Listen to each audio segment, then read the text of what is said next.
أعوذ بالله من الشيطان الرجيم. إذا جاء أجلهم لا يستأخرون ساعة ولا يستقدمون. صدق الله مولانا العظيم. وقال النبي صلى الله عليه وسلم: إذا صليتم على الميت فاخلصوا له بالدعاء أو كما قال عليه الصلاة والسلام. উপস্থিত সম্মানিত মুসল্লিয়ানে কেরাম, আমরা যারাই এখানে উপস্থিত হয়েছি একটি উদ্দেশ্য, একটি মাকসাদ নিয়ে, সেটা হচ্ছে মাইয়েতকে দোয়া করব। আমি গতকালকেও এ কথাটা বলেছিলাম, আমাদের জন্য সবচেয়ে বড় ইবরাত, সবচেয়ে বড় প্র্যাকটিক্যাল ওয়াজ, বয়ান, নসিহত হচ্ছে এই জানাজা। প্রত্যেকটা মৃত্যু ব্যক্তি থেকে অন্তত পক্ষে পরপর দুইজন ব্যক্তির বিদায়, এটা আমাদেরকে আখিরাতের পথ পরিচালিত, আখিরাতের সামান জোগাড় করার জন্য অনেক বড় একটা উপমা হয়ে থাকে। আমরা অনেক সময় বলি, হ্যাঁ हम सब मुसाफिर है वही आखिर ठिकाना, कोई आगे रवाना है कोई पीछे रवाना। দুনিয়ায় আসার সিরিয়াল আছে, যাওয়ার সিরিয়াল নাই।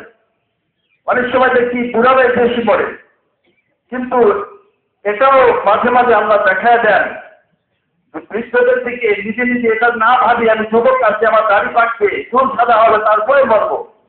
মরার কোনো সময় নির্ধারিত নাই, কোন সময় মরবো সেটাও জানা নাই। চার জনের কাঁধে ভর করে আজকে মসজিদের সামনে আমাকে আনা হচ্ছে, আর যখন আমরা মসজিদে 5 ওয়াক্ত নামাজের সময় দেখি এক কাতারে মুসল্লি পাই না, 8-10 জন হাতে গোনা পাই না। খুব আফসোসের বিষয় মহতারাম, যখন 4 জনের কাঁধে ভর করে এমন এক জায়গায় আসতে হয়, সেখানে যখন আমি সুস্থ থাকবো, আমি স্বনির্ভরশীল, আমি 2 পায়ে হেঁটে যেখানে ইচ্ছা সেখানে যেতে পারি, এখানে কেন আসি না? এই জিনিসটা আমি কেন বুঝি না? শেষ বিদায়ের জায়গায় এটা, এখানে যেহেতু অনিচ্ছাকৃত এখানে নিয়ে আসা হয়, আমি নামাজ পড়ি, জানামাজি হই, যদি আমার একটা পরিচয় হয় আমি মুসলমান, এখানে যেহেতু আসতে হয়, সেই মুসলমানকে ঠিক রাখার জন্য আমার 40-50-60 বছর জিন্দগি, এটাকে কিভাবে আমি পরিচালিত করবো, এটা ঠিক নির্দেশনাই তো এখানে দেওয়া হয়, কেন এখানে আসি না? এই কথাটা নিজের মধ্যে জাগ্রত করা। এখানে প্রত্যেক শুক্রবারে আপনাদের নসিহতমূলক কথাবার্তা হয়। সবচেয়ে বড় সৌভাগ্যের বিষয় হচ্ছে আপনাদের অত জামিয়া। এখানে আপনার সন্তান, আপনার নাতিপুতি, আপনাদের আহলিয়াতের মধ্যে থেকে যারা ছোট আছে, আপনি বিভিন্ন লাইনে শিক্ষা গ্রহণ করেন, কোনো সমস্যা নেই। প্রাথমিক পর্যায়ের শিক্ষাটা এটা তার জন্য তো আত্মপরিচিত খরচ ছিল, কিন্তু সেটা থেকেও আমরা গাফলাতি প্রদর্শন করছি।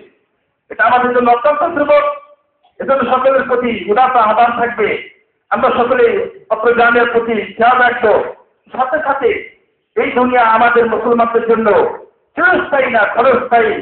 আর দুনিয়া সিজনুল মুমিন ওয়া জান্নাতুল কাফির, এই ক্ষণস্থায়ী দুনিয়া মায়া মমতা ত্যাগ করে চিরস্থায়ী পরকালকে প্রাধান্য দিয়ে আল্লাহ রাব্বুল ইজ্জত আমাদের আল্লাহ এবং তার রাসূলের দিক নির্দেশনা মোতাবেক জীবনকে পরিচালনা করে ইহকালে শান্তি, পরকালে চির মুক্তিপ্রাপ্ত অন্তর্ভুক্ত হওয়ার আমাদের সকলকে তৌফিক দান করে সকলে বলেন আমিন। এখনই জানাজা শুরু।